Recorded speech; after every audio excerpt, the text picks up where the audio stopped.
Hey guys, OgreBarberian here, back for another in-depth look. This time we're going to take a look at Arkkis, Green Lantern of Sector 3014. Yeah, and his last name is Chummuk. I know, it sounds like Chipmunk, so there's a lot of puns that have been made around the Reddit. He has a physical striker gear set, so he gets a lot of strength and pretty decent speed. Ends up at 106 speed at gear 11. Let's go ahead and take a look at the kit. So his basic attack is Chameleon Fist. Damage to enemy, plus 50% damage if... Oh, and he loses 4% shield if he has a shield. Gain 1 strength up if he's not shielded. So Arkkis cares about being shielded because he gets extra damage that way.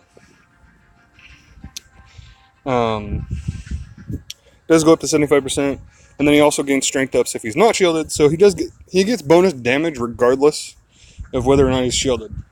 So that's kind of what he cares about, is he's all about damage. So the legendary for this is gain a heal and 10% shield if target is killed. So that's how you're gonna, keep him alive, hopefully. He'll land some kill shots. And his second ability is Issue Challenge. Arkkis uses Chameleon Fist on target twice. 40% chance to gain 2 strength ups, then target attacks Arkkis once. And this does go up in chance to 100%, and he gains 3 strength ups. And then, of course, his Chameleon Fist also will do additional damage if he's shielded, or gain him additional strength ups if he's not shielded. Because his kit pretty much revolves around his basic attack, Chameleon Fist. So, legendary, gain debuff immunity is the first one. And then the second one is gain death immunity. Very important for his kit. You don't have to necessarily take it early, but it is worthwhile to just take this as your first 2 upgrades. It's very worthwhile, depending on how you want to build him. So, and then we have his sword and shield. Gain 17% shield and 2 strength ups. And this goes up to 4 strength ups and 19, 21, 25% shield. So he gets a pretty good chunk of shield and, a bunch of strength ups. So this is how he's going to power up. And then the legendary upgrade for this, gain 50% turn meter if Arkkis is below 50% health, which the amount of shields that he gains and the issue challenge and everything else, like he could be at below 50% health when you use this. It really depends. But it's a great way to keep him alive, keep him in the fight. And then we have Paragon, passive ability. 44% chance to use Chameleon Fist and gain Enrage immunity if Arkkis is damaged while shielded. And then the legendary upgrade is 30% chance to use Sword and Shield if Arkkis is not shielded. So it just kind of unlocks, basically his full kit is entirely designed around using Chameleon Fist or gaining shield.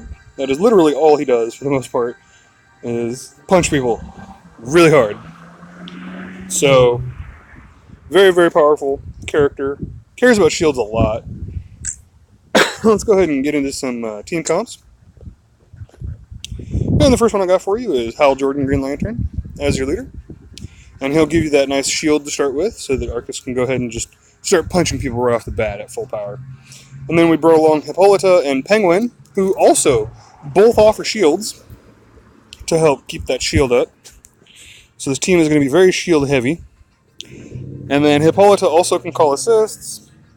She could even give strength ups and turn meter if she wanted to the team. And then Penguin will also offer some turn meter down and stealing buffs on his kit. So you got a lot of good, powerful abilities here. And then, of course, Green Lantern, Hal Jordan can also call assists and can purge and stun with his hammer. So all around, nice, well-rounded team. Lots of shields to keep them alive. You got purges, you got stun, you got a couple of call assists. Good, solid team overall, I think. Next one I got for you is Medfill as the leader. And again, his leadership ability will provide shields and turn meter to anybody randomly.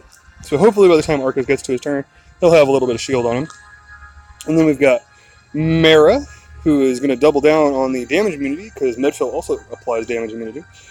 And then Batman World's Greatest Detective to allow... Basically, he's there for the cooldown reduction. It'll allow Mara to use her heal back-to-back, which, when she does the heal, it provides damage immunity. It'll also allow Medfill to constantly spam his 10 strength downs, and then Arkkis will just get in there and punch people in the face. So, good solid control team with lots of damage immunity and good control aspects. Got some purging with Batman, and then Arkkis is just gonna, go nuts punching people. So that's the idea.